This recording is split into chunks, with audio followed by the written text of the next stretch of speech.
Welcome to after 7। আমি সুইত্য রায় and আজকে আমরা দেখব circuit design for reference voltage levels.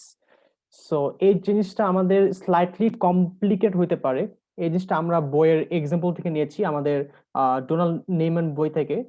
So এখান থেকে আমাদের যে কাজটা করতে হবে, আমাদের প্রথমে কোশ্চেনে কি বলেছে, design the reference portion of the ECL circuit.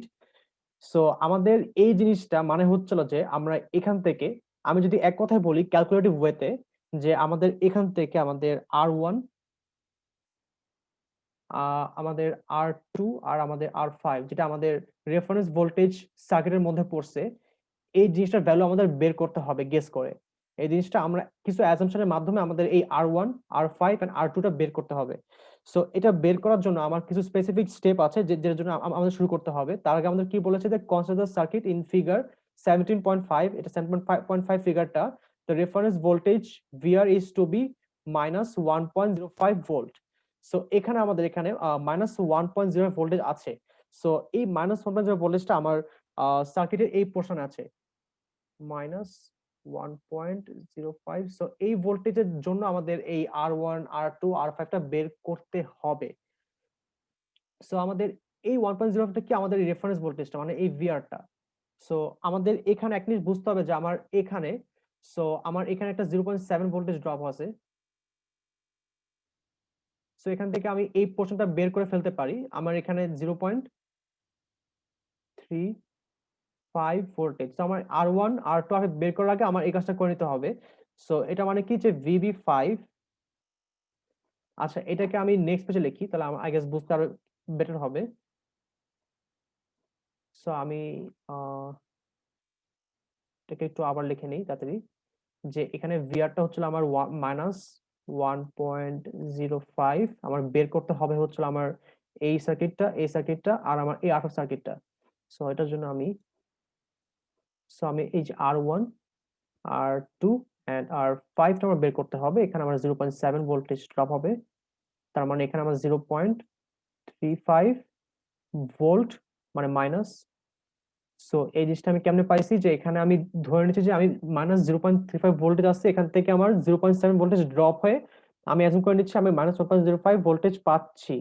যার কারণে এভাবে আমি ভি ফাইভটাকে আমি বের করতেছি এই ফলোইং ওয়েতে, যে মাইনাস 1.05 ভোল্টেজ, আমি এটা উল্টা ভাবতেছি যে প্লাস 0.7 ভোল্টেজ, মানে এটা ইকুয়ালস টু আমি পাচ্ছি মাইনাস 0.35 ভোল্টেজ।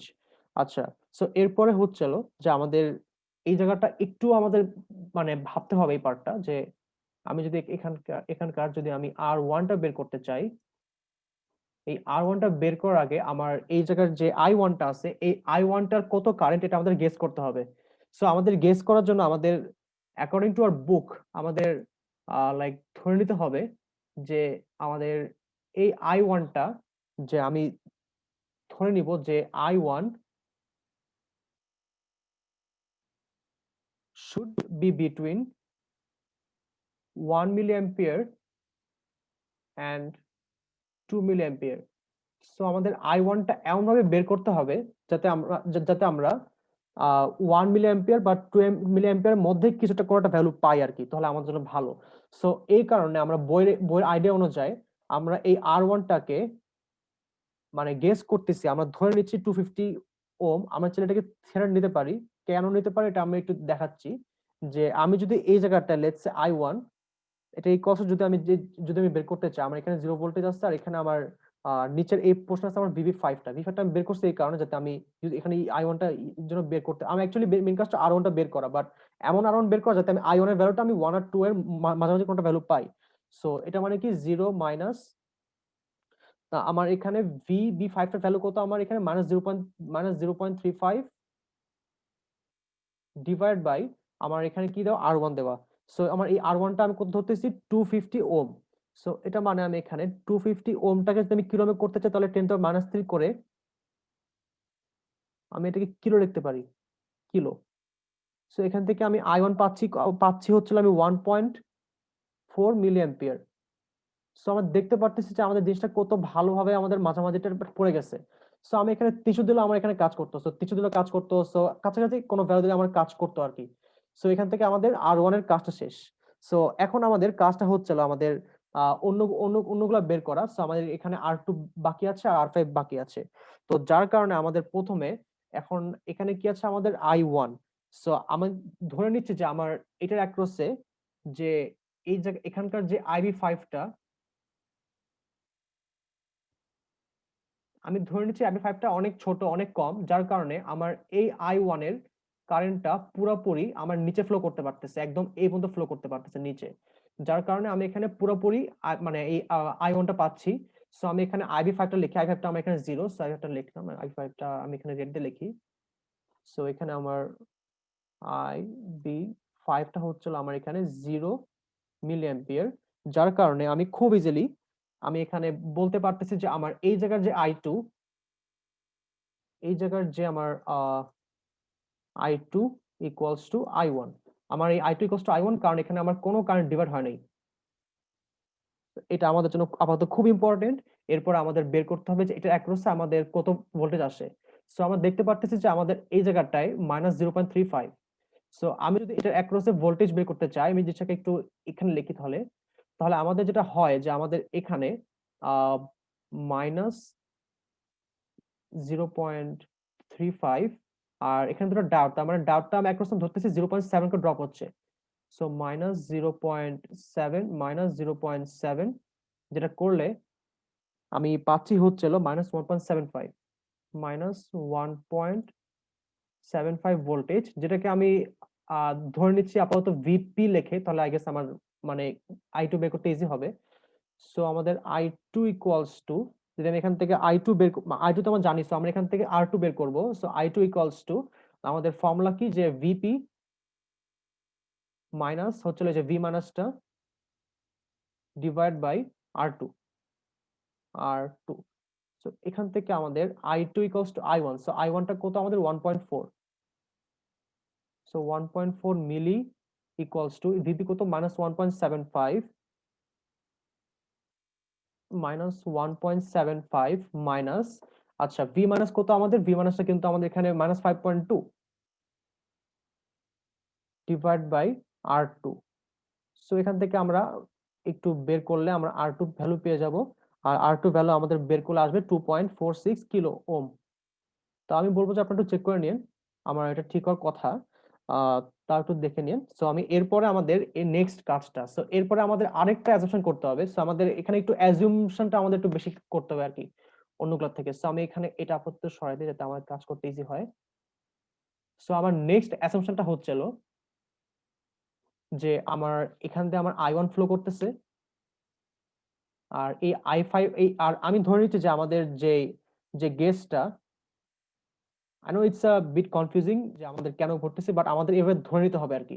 সো আমরা ধরতেছি যে এখান থেকে আয়ন ফ্লো করতেছে ডিরেক্টলি, আর এখান দিয়ে আমি ডিরেক্টলি এখান থেকে I1 পাচ্ছি, এখানে কোনো বেস কারেন্ট বা কোনো কোনো কোনো কিছু নাই, এখানে I5 টা আমি জিরো ধরতেছি। সো এখান থেকে আমার যে জিনিসটা যে I5 ইকুয়ালস টু, আমি বলতে পারি যে আমি I1 প্লাস IB5।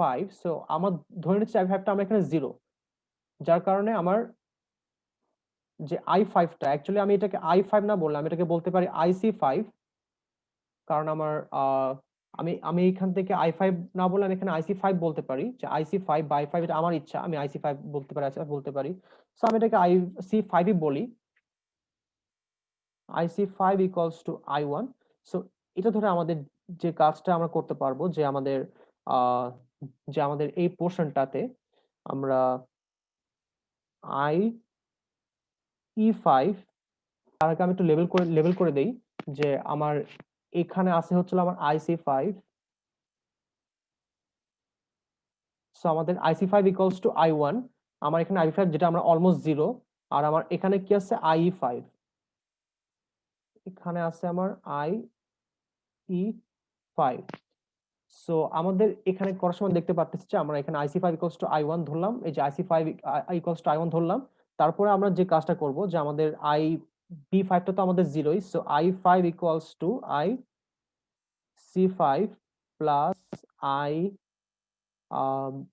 IB5 যেটা আমাদের জিরো। সো এটা ইকুয়ালস টু আমরা পাচ্ছি কি IC5 equals to I1। So এই হিসাবে আমাদের IE5 টা হচ্ছিল আমার 1.4 milli ampere. So I5 equals to 1.4 milli ampere. So আমরা এই জিনিসটা বলতে পারি যে এটা ইকুয়ালস টু আমাদের A5 টা, মানে আমাদের এই জায়গায় I5 টা ইকুয়ালস টু এই I5 টা। সো এটার একদম নিচে আমরা এটা ইকুয়েশন লিখতে পারি যে I5 ইকুয়ালস টু আমাদের এই যে এই জায়গার এই যে মাইনাস আমাদের এ নোটটা আর এ নোটটা। সো এখানে কি আছে -1.05 মাইনাস 1.05 মাইনাস এই যেটা -5.2 -5.2 ডিভাইডেড বাই আমার এখানে কি কি আছে R5। সো আমার R5টাকে বের করতে হবে R5। সো আমরা এখানে এটা জানি যে I5 ইকুয়ালস টু কত আমাদের 1.4। সো R5টাকে আমি এখানে আনলি। So R5 equals to -1.05 plus 5.2 divided by 1.4 m। So এখান থেকে আমি R5 টা পেয়ে যাব। So R5 equals to 2.96 kilo ohm. So আমার এখানে R5 টা বের হয়ে গেল। সো এখান থেকে আমরা দেখতে পারতেছি যে এখান থেকে আমার R1 টা বের হয়ে গেছে, R2 বের হয়ে গেছে, R5 বের হয়ে গেছে। এটা আসলে আমার কাজ। সো পরীক্ষায় আসলে আমাদের এভাবে অ্যাসাইনমেন্ট করতে হবে। সো সবার R1 টা সেম আসার কথা না, আমাদের একটু অন্যরকম আসতে পারে। সো আমাদের এটা আমাদের অ্যাজুম করে নিতে হবে জিনিসটা। সো অ্যাজাম্পশনটা আমাদের এখানে অনেক ইম্পর্টেন্ট। সো অ্যাজাম্পশনটা করতে পারলে আমাদের কাজটা হয়ে যাবে আর কি। সো আজকের মতন আমি এখানেই শেষ করলাম। আমাদের লাইক দিবেন, সাবস্ক্রাইব করবেন। আরো ভিডিও হোপফুলি আমরা বানাবো।